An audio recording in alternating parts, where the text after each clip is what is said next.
Bismillahirrahmanirrahim. Assalamualaikum students.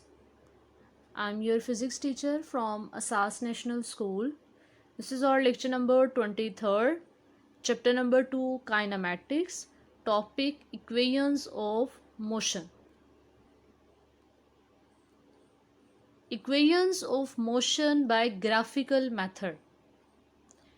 The motion of a body moving with uniform acceleration can be described with the help of three equations called equations of motion, or relation among velocity, distance, time and acceleration is called equation of motion. There are three equations of motion: first equation of motion, second equation of motion, or third equation of motion. The first equation of motion is Vf is equal to Vi plus At. Second equation of motion is S is equal to Vit plus half At square.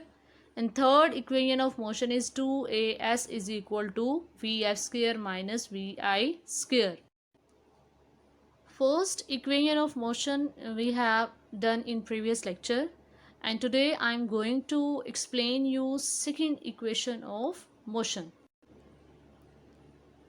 Second equation of motion.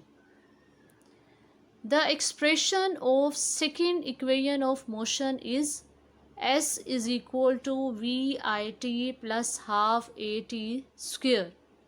It means this equation gives the relation between displacement and time.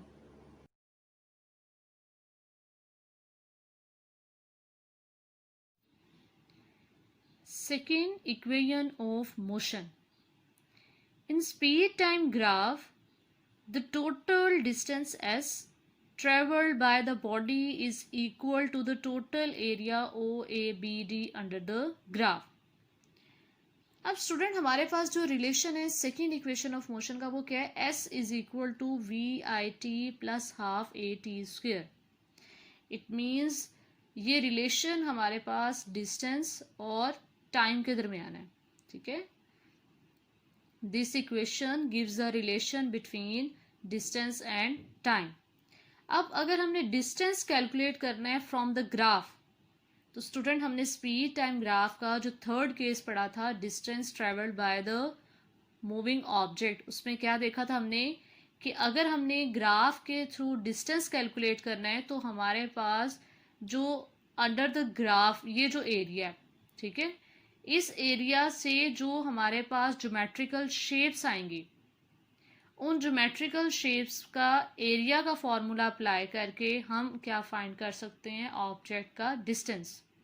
अब इस case में जो हमारे पास object ने जो move किया है वो क्या किया है, O to A to B and B to D. ये टोटल हमारे ऑब्जेक्ट की मूवमेंट है. अब इस ग्राफ के अंदर ये जो सारा एरिया है ये हमें क्या बताएगा, उस ऑब्जेक्ट का डिस्टेंस. अब डिस्टेंस किस तरह से कैलकुलेट करना है. अब यहाँ पे देखें बच्चों, हमारे पास टू ज्योमेट्रिकल शेप्स हैं. एक क्या है, रेक्टेंगल, ठीक है, OACD, और सेकंड हमारे पास क्या है, ट्रायंगल, AB एंड C.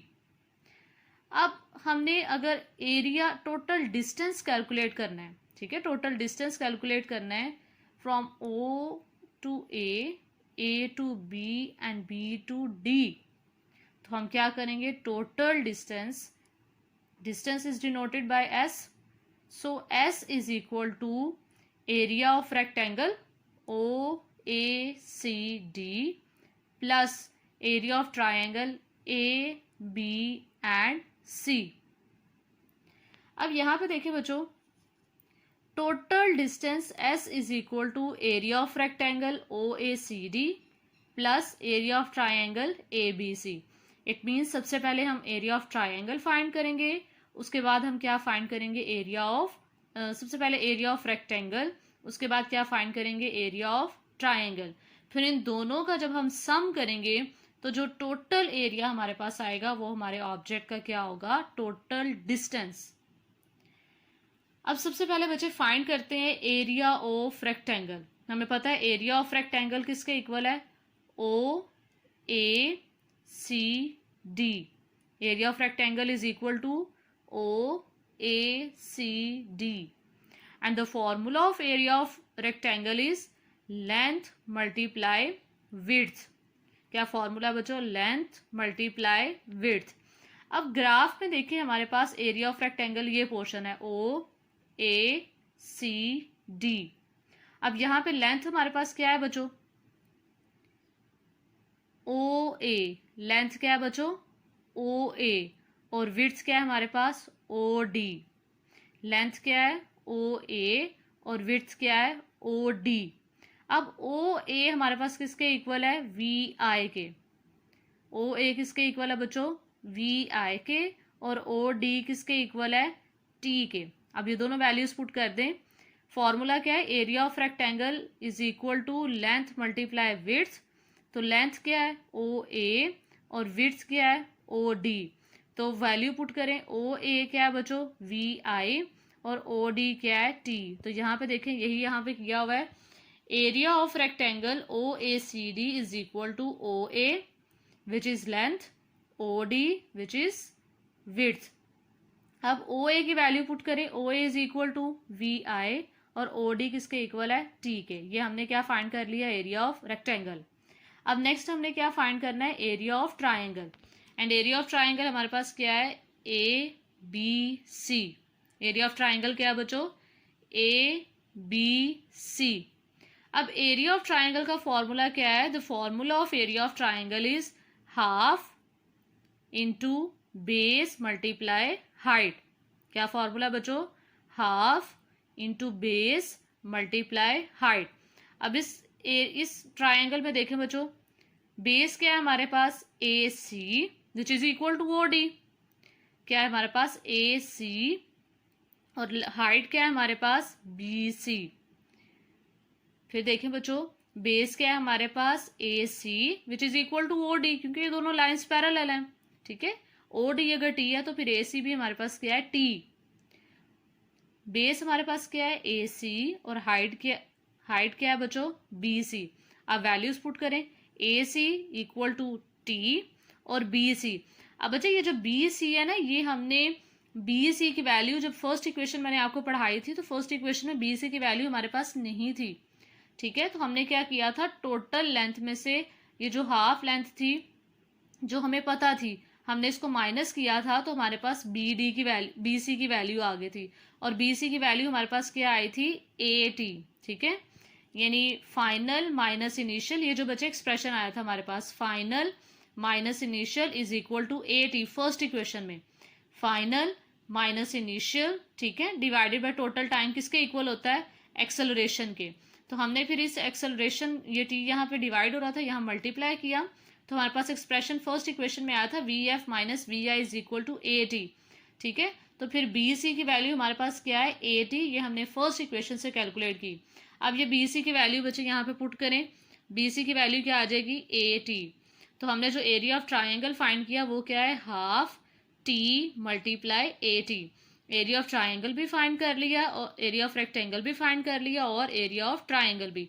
अब इन दोनों वैल्यूज को हमने क्या करना है, अपनी इस इक्वेशन में पुट करना है, जो कि हमारे पास फॉर्मूला है total area O A B D.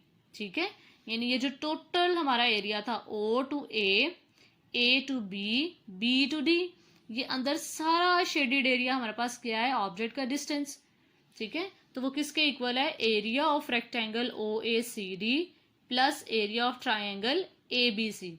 Area of rectangle हमने क्या फाइंड किया है, वी आई प्लस टी, और एरिया ऑफ ट्राइंगल क्या फाइंड किया बच्चों, half T multiply A T. अब ये दोनों वैल्यूज बच्चे इस इक्वेशन में पुट कर दें आप। ठीक है, putting values in the above equation we get S is equal to V I T plus half T multiply A T. एक टी ये और एक ये टी, दोनों को मल्टीप्लाई करें क्या हो जाएगा, टी स्क्वायर। तो S is equal to V I T plus half A T square. और ये हमारा रिलेशन है सेकेंड इक्वेशन ऑफ मोशन का। ठीक है, सेकेंड इक्वेशन ऑफ मोशन।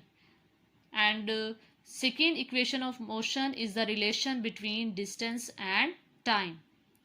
और स्टूडेंट आपने ये बात याद रखनी है कि first equation of motion, second equation of motion और थर्ड इक्वेशन ऑफ मोशन, तीनों के लिए हमारा ग्राफ सेम है. ठीक है, तीनों इक्वेशन के लिए हमारा ग्राफ क्या है? सेम. अब इस क्वेश्चन को बच्चे बोर्ड में ये तीनों इक्वेशन जो है लॉन्ग के लिए बहुत इंपॉर्टेंट है. आपने बहुत अच्छे तरीके से इसको याद करना है. और अब इसको आपने क्वेश्चन को अटेम्प्ट कैसे करना है? सबसे पहले आपने ये पैराग्राफ लिखना है. ठीक है, यहां से consider a body moving with initial velocity से आपने इसको कहाँ तक लिखना है? यहाँ तक, लाइन ए बी तक. ये टेस्ट में भी आपने इस क्वेश्चन को ऐसे ही अटेम्प्ट करना है. सबसे पहले एक्सप्लेनेशन, ये जो पैराग्राफ है, उसके बाद जो इक्वेशन आएगी सबसे पहले आपने ग्राफ ड्रॉ करना है. ठीक है, ग्राफ के बाद इक्वेशन जो भी पूछी जाएगी फर्स्ट सेकंड, तो वो आपने कंप्लीट फर्स्ट और complete second equation of motion लिखनी है. सबसे पहले पैराग्राफ, उसके बाद ग्राफ, और लास्ट पे आपने इक्वेशन ऑफ मोशन की डेरिवेशन करनी है. Okay, the last slide is about your practice question, and the question is, write down second equation of motion with graph. Student, I am again telling you these equations are very important according to board point of view, so do practice again and again. Okay, Allah Hafiz.